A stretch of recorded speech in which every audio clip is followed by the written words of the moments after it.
Donald Trump has finally come out of hiding, more or less, and in another wacky twist, concerns over his health are reaching a new fever pitch. What is going on with this man, and why does he sound like he's about to kick the bucket?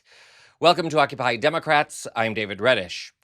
Amid his attempted military takeover of American cities, his tariff wars, and his assurances that he and Vladimir Putin are good friends and the war in Ukraine is on the brink of ending, yeah, right, concerns continue to arise involving Donald Trump's health. Earlier this summer, the White House announced that he suffered from deep venous insufficiency and had bruised hands and swollen ankles as a result. Skeptical minds, however, have noted that his energy level has also dramatically reduced. He often looks winded and tired when walking. He falls asleep at official functions, and occasionally, like this weekend, Trump just disappears without warning. Take a look. Right now, I do want to get you out to a live look over the White House at this hour as we do talk about the rumors that have blown up all over social media regarding the whereabouts of President Donald Trump.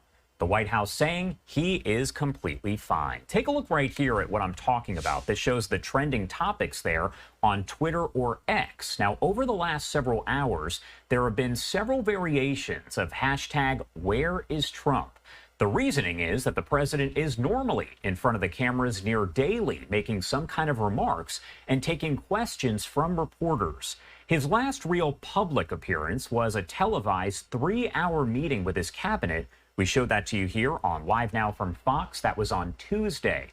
For some, his Truth Social post last night about the appeals court ruling on tariffs was enough to calm the chatter, while others on social media expressed different conspiracy theories that it could have been a member of his staff who was posting.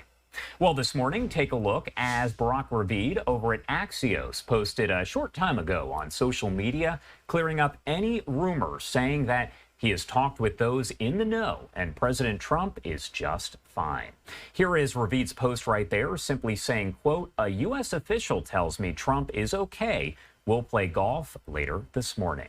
Now, he did also post this one just a short time later, saying a U.S. official does tell me here that the White House pool report shows pool photog snaps pic of POTUS in white polo, red MAGA hat, black pants. POTUS's motorcade began rolling at 8:45 a.m.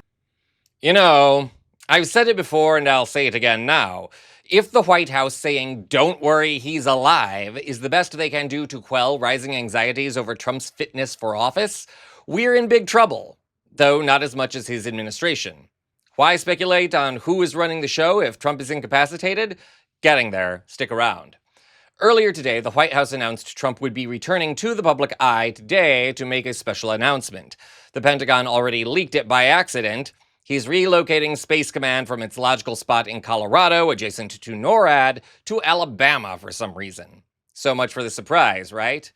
Well, before this afternoon's press conference, Trump also had a call with radio host Scott Jennings to discuss the ongoing situation in Ukraine. Again, for more updates on that mess, see our other videos here on the channel. For now, though, pay close attention to how little Trump has to say and how weak he sounds saying it. I'm very disappointed in him. He and I always had a great relationship. I'm very disappointed. Thousands of people are dying. They're not Americans that are dying, but they're Russians and they're Ukrainians, and there's thousands, and it's a war that makes no sense.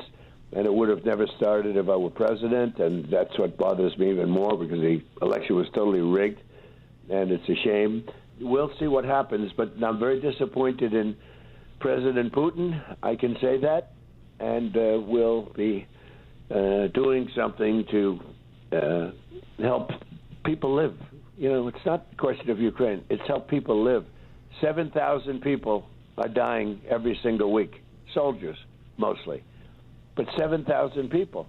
And if I can help to stop that, I think I have an obligation to do it. You know, maybe this is a silly question, but are we sure he's alive? Like, alive for how much longer?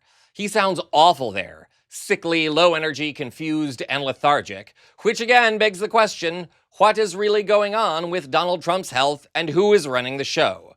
The presidency is taxing, no doubt, and at 79, Trump can be excused to sound tired on occasion. And I mean that sincerely. But he didn't sound this bad when he had COVID.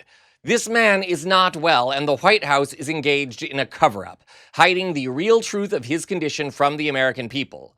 And if you subscribe to our channel, and you should if you haven't, you know I'm saying that Donald Trump is showing all the signs of congestive heart failure. And even my dear grandfather who died of that disease didn't have this energy dip. The clock is ticking for Donald Trump, and for the rest of us. When will we know the extent of the danger we now face with an ailing, possibly dying leader? This is Occupy Democrats.